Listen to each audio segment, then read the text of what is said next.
Sunnuntain piti olla juhlapäivä yli 20-vuotiaille, CS2 Suomiskenen porukalle. Hyvä ystävä oli tullut Puolasta asti, ja pojat olivat suuntaamassa premikkamatsiin Olkiluoto kolmoseen.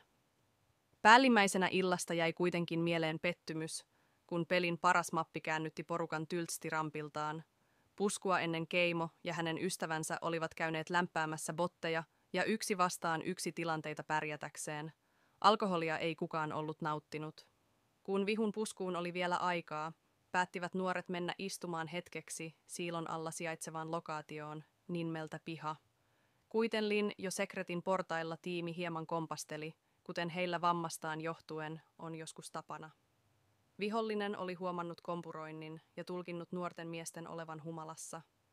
Hän oli sanonut, että sisääntulo oli sen verran haparoivaa, että te ette ole tervetulleita tänne, kertoo tiimin top-pelaaja. No huhhuh, mutarapu, huhhuh, Keimo mitä äijä.